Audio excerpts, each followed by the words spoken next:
भैया लेट होएगा।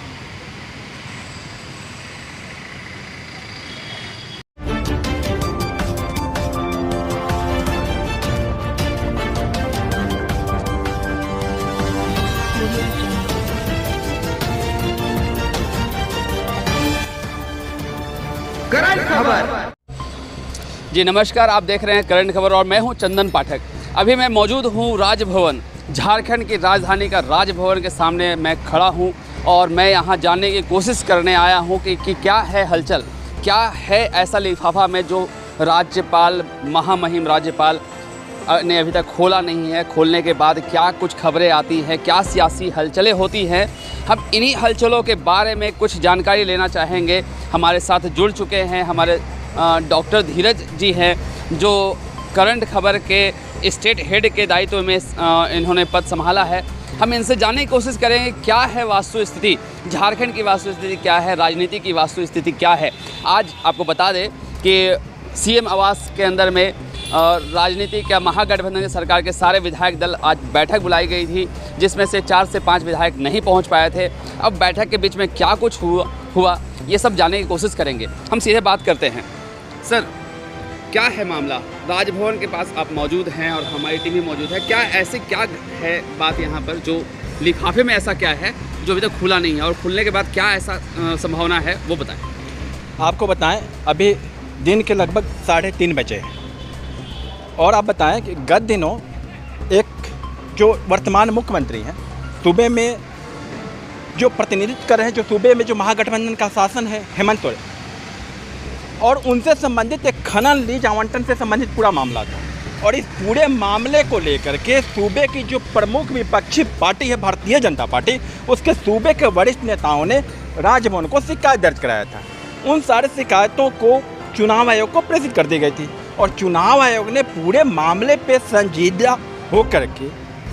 संज्ञान लेकर के पूरे मामले पे अपना एक अनुशंसा जो है, सीलबंद अनुशंसा राजभवन झारखंड को भेजा है। और राजभवन झारखंड चूँकि गत दिनों महामहिम दिल्ली गए थे अपने इलाज के लिए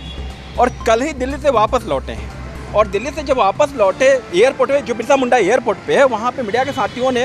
उन रहस्यों से, चूँकि वो जो सीलबंद जो लिफाफा जो आई हुई है, चुनाव आयोग से जो अनुशंसा आई है, वो सारे लेकर जब प्रश्न किए तो उन्होंने बस इतना ही कुछ कहा कि चूँकि अभी दिल्ली से इलाज करा के लौटे हैं, राजभवन जा रहे हैं और फिर वो उसको पढ़ते हैं, देखते हैं फिर, और उस पर क्या कुछ। लेकिन अब तक आपके दर्शकों को बताएं कि अब तक दिन के लगभग 3:30 बज रहे हैं, अब तक किसी भी तरह की आधिकारिक घोषणा, औपचारिक घोषणा राजभवन ने नहीं किया। पर आपको ये बताएं कि चूंकि अटकलों का बाजार जो सूबे में पूरे 2 दिनों से गर्म है, कि चूंकि चुनाव आयोग का अनुशंसा आया है। एक बात मैं पूछना चाहूँगा, लगभग 48 घंटे हो चुके हैं, 48 घंटे के बाद भी लिफाफा नहीं खुला, इसके पीछे प्रमुख कारण क्या हो सकता है? नहीं, देखिए, चूँकि है क्या कि जो जिसकी आप बात कर रहे हैं, चूँकि वो बड़ा मामला है, जो खनन लीज आवंटन से संबंधित मामला है, और ये पूरे मामला को लेकर के जो सूबे में जो प्रमुख विपक्षी पार्टी है, उसके वरिष्ठ नेता या कहें पूर्व मुख्यमंत्री ने शिकायत दर्ज कराया था, क्योंकि वो मुख्यमंत्री से संबंधित मामला है। और ये पूरे मामले को प्रेषित राजभवन के द्वारा प्रेषित किया गया था चुनाव आयोग को, और चुनाव आयोग ने संजीदगी से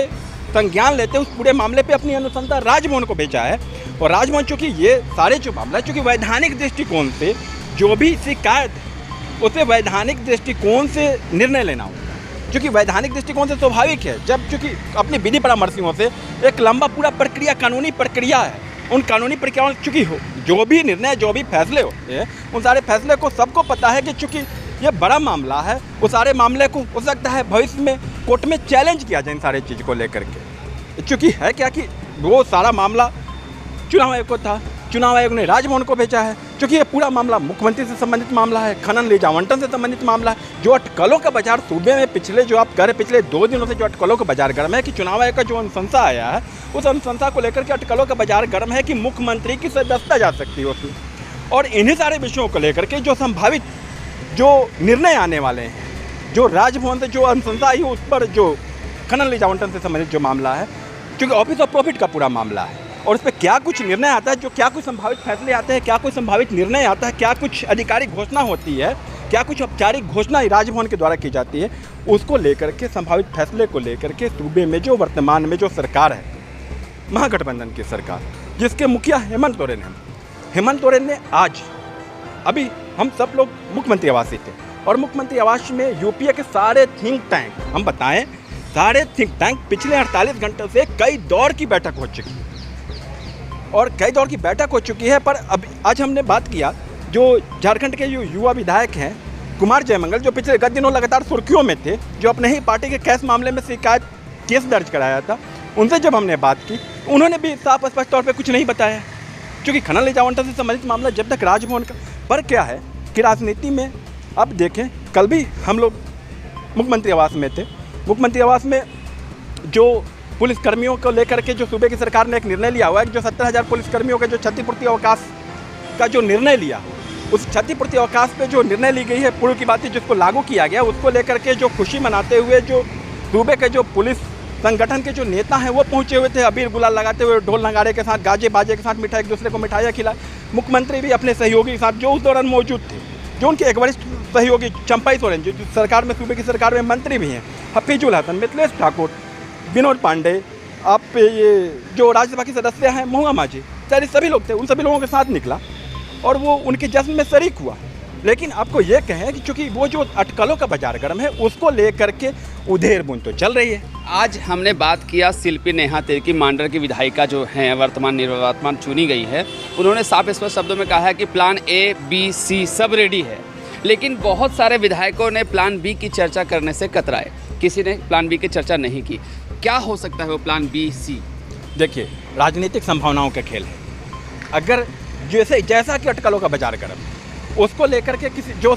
जो कहा जा रहा है, जो दबी जुबान से सब लोग एक दूसरे से चर्चा भी कर रहे हैं कि जो चुनाव आएगा, चूँकि ये भ्रष्टाचार से संबंधित मामला, जो कि ऑफिस ऑफ प्रॉफिट का पूरा मामला है, उसको लेकर के शिकायत था, उस पर चुनाव आयोग का अनुशंसा आया, उसमें अगर सदस्यता जाती है तो उन्हीं सारे विषयों को लेकर के जो बैठकों का दौर चल रहा, तो निश्चित रूप से आप कहें जो लगातार बैठक हुई, सुबह में आज बैठक हुई, जो अभी गत कुछ घंटे पूर्व वो बैठक खत्म हुआ, फिर पुनः शाम में 7 बजे उसी मुख्यमंत्री आवास में फिर यूपीए के सभी विधायकों की, जो यूपीए के जो मंत्री हैं उनकी, क्योंकि अब देखें पूरा वो जो यूपीए के जो सत्ता में जो शासन में है, उनके 3 विधायक जो प्रमुख सहयोगी है कांग्रेस पार्टी के 3 विधायक कैश कांड में उनको बेल तो मिल चुका है, वो वेस्ट बंगाल में कोलकाता कोर्ट से, पर उनको कोलकाता में ही रहने का निर्देशन है, वो लोग आ नहीं सकते हैं। वो लोग अब चूँकि जो सूबे में शासन में जो पार्टी है, वह पार्टी जो है वो विधि परामर्शियों से राय लेगी, क्योंकि कोर्ट का जो डिसीजन है, जो कोर्ट से जो उनको बेल मिला है, वो बेल सशर्त बेल है। सशर्त बेल में वो टर्म कंडीशन लगाई, टर्म कंडीशन ये लगाइएगा कि कोलकाता मुख्यालय में उन तीनों विधायकों को बने रहना है, नमन विकसल कुंगारी और ये राजेश कच्छप और इरफान अंसारी, ये तीनों कांग्रेस के विधायक हैं, तीनों जो सत्ता में जो सूबे में सरकार है उसके सहयोगी प्रमुख सहयोगी पार्टी है, उस कांग्रेस के कई प्रतिनिधि सूबे की सरकार में मंत्री हैं, और उन्हीं के एक पार्टी के एक विधायक ने केस भी दर्ज कराया उनके खिलाफ। अब देखें, एक बात और सामने आ रही थी, सुगबुगाहट थी पूरे सीएम आवास के अंदर में, हो सकता है रिजॉर्ट पॉलिटिक्स की बात चल रही थी, हो सकता है छत्तीसगढ़ कुछ विधायक जाने वाले, ऐसे सुर्खियों में थे, कुछ बात आ रही थी, कोई छत्तीसगढ़ की बात कर रहा था, कोई बंगाल की बात कर रहा था, ऐसा है क्या? रिजॉर्ट रिजर्वेशन है क्या? वो क्या हो सकता है?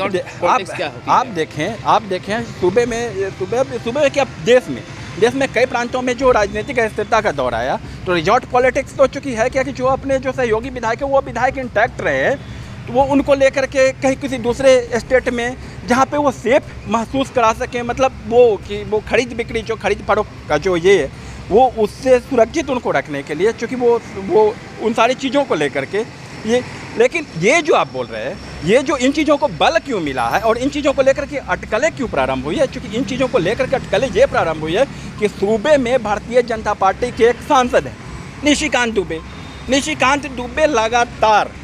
लगातार सूबे की जो हेमंत सरकार है उस पर हमलावर रहे। गत दिनों एक उनका ट्वीट भी आया था कि अगस्त का महीना जो अगस्त 2022 है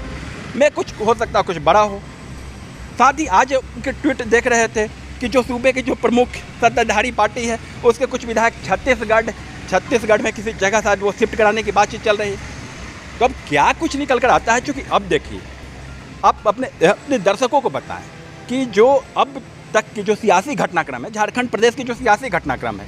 जो सूबे में जो प्रमुख सत्ता में जो पार्टी है उसकी लगातार बैठकों का दौर चल रहा है मुख्यमंत्री आवास में। वहाँ सारे थिंक टैंक यूपीए के मौजूद हैं। वहीं दूसरी तरफ जो प्रमुख विपक्षी दल भारतीय जनता पार्टी, उसकी भी लगातार बैठक, मतलब एक औपचारिक बैठक बोले और दूसरी अनौपचारिक बैठक,